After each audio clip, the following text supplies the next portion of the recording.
मातरम। आज दिनांक 28/7/2017 को पुनः प्लांटेशन शुरू किया गया।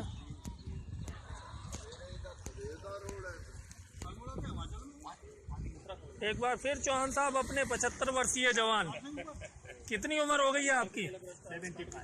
75। बताओ, 75 वर्ष के जवान गए हैं ना। ये देखिए पुनः अपने कार्य में फिर लगे हैं और लगातार पौधे लगाते चले जा रहे हैं। इनका योगदान वृक्षारोपण में अत्यंत ही सराहनीय है।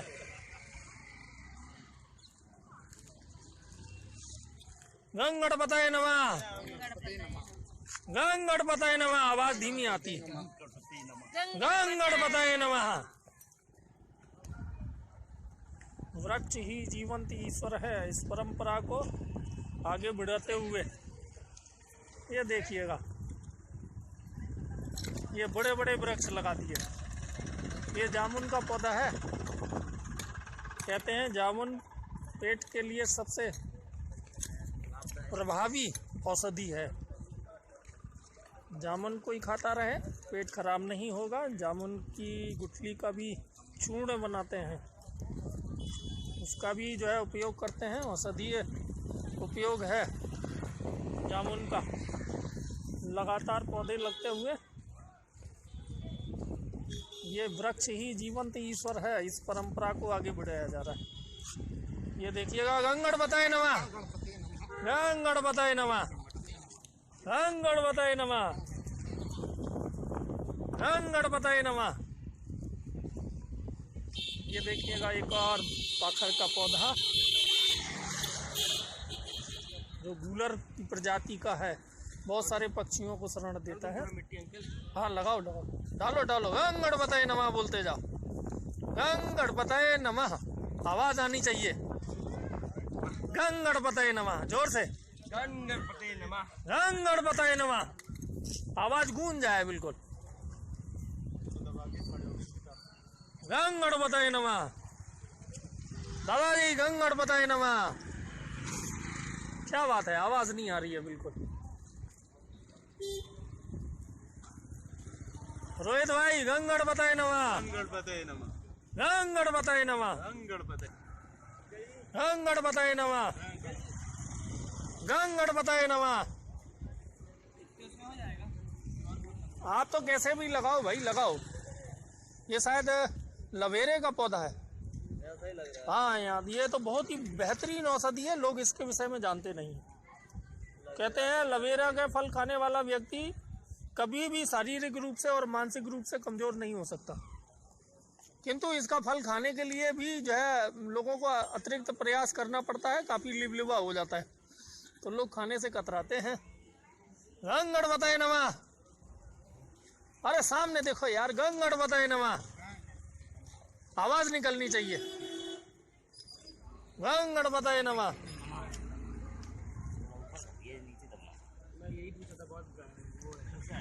वृक्ष ही जीवंत ईश्वर है। इस परंपरा का निर्वहन करते हुए आगे बढ़ते हुए लगातार वृक्षारोपण किया जा रहा है और ये निरंतर चलता रहे। हमारे रोहित भाई लगातार प्रयास कर रहे हैं, कुछ ना कुछ नया कर देते हैं रोज। और कभी भी फोटो खींचते हैं, किसी की भी खींचते हैं, ये भी नहीं मानते। फोटो नहीं आ रही। हाँ, फोटोग्राफर समझा। हाँ, फोटोग्राफर समझ लेते हैं। लगातार पेड़ लगाते हुए वृक्ष ही जीवंत ईश्वर है। लोग तरह तरह की सेवाएं करते हैं और स्वयं के लिए किए जाने वाला श्रम कहलाता है और दूसरों के लिए किए जाने वाला कार्य परिश्रम कहलाता है। परिश्रम से हमें सुख की अनुभूति होती है, जबकि श्रम हमें थका देता है। लोगों को चाहिए वो परिश्रम करते रहें, इसमें ही जीवन का निर्वहन होता रहता है और अत्यंत सुखी और समृद्ध जीवन निर्वहन होता है। ये देखिएगा, लगातार वृक्षारोपण। वृक्षों के साथ जीवन अगर कोई व्यतीत करे तो जीवन सुखमय और शांतिपूर्वक निर्वहन होता है। अगर जो कोई ज़रूरत होती है तो बस सिर्फ इतना कि उनकी थोड़ी सी देखभाल करते रहें। गंगणपतये नमः। बोले भला गंग गणपतये नमः। गंग गणपतये नमः। गंग गणपतये नमः। क्या नाम है आपका? आशीष। नियमित जल दोगे? ये पौधे बड़े होने चाहिए। अगर इनमें से अगर आपने सारे पौधों को बड़ा कर दिया, समझ लो जीवन में बहुत सफलता मिलेगी, लेकिन प्रयास करना होगा। वो अभी छोड़ दीजिएगा, थोड़ी देर बाद वो सेटल हो जाएगा अपने आप से। पौधे अपने आप अपनी जगह स्वयं बनाते हैं। यानी पेड़ों की सुरक्षा सबसे महत्वपूर्ण अंग है। हाँ, जिसकी जिम्मेवारी ये भाई साहब ले रहे हैं कि इन सबों के किनारे किनारे, पौधों के किनारे किनारे ये दक्षिणी बमूर की जो है कांटे लगा दिए जाएंगे, जिससे पौधों को कोई नुकसान ना हो। ये अगर पौधों को सुरक्षित कर लिया, समझो अपन ने बहुत काम कर लिया।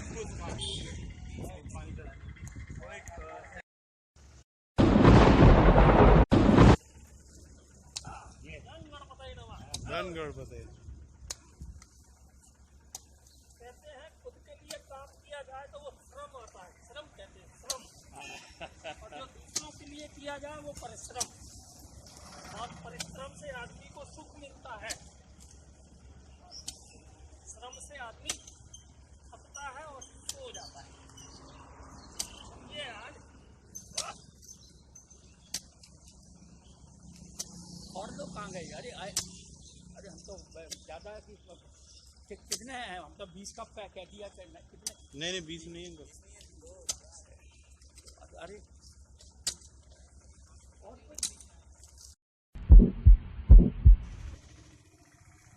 क्या है, वीडियो बनाने का ऐसा जैसा कोई मेरा इरादा या शौक नहीं है, लेकिन लोग क्या करते हैं कि एक बुरे काम की कोई भी एनालाइज नहीं करते, अच्छे काम के लिए 17 सबूत मांगते हैं और उसका एनालाइज भी करते हैं।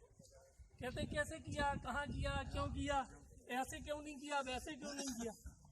और जब भी कोई व्यक्ति बुरा काम करता है ना, उससे कोई एनालिसिस नहीं, कोई पूछता भी नहीं है कैसे।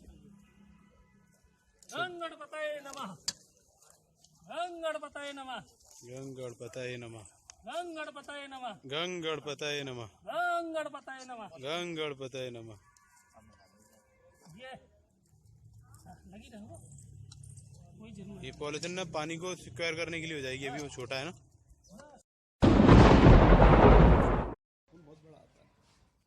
इसको कहते हैं स्वर्ग। जीवंत जो है लोग जो है हमेशा अपने चारों ओर जो है कचरा फैला के रहने के आदी हो गए हैं। एक पहला घर ऐसा मिला है जहाँ पर लोग जो है जीवंत ईश्वर के साथ विराजमान हैं। ये देखिएगा कितना सुंदर और मनोरम दृश्य बन जाता है। ये इनकी अपनी स्वयं की मेहनत है और इतना सुंदर बना रखा है कि लोग इनकी मेहनत है। हाँ, आपका नाम क्या है? अरुण सिंह कुशवाहा। ये चौहान साहब के दामाद भी हैं। सारी प्रेरणा चौहान साहब से मिल रही है और उन्होंने जो है अपने घर को ही स्वर्ग बना दिया। वंदे मातरम। वंदे मातरम।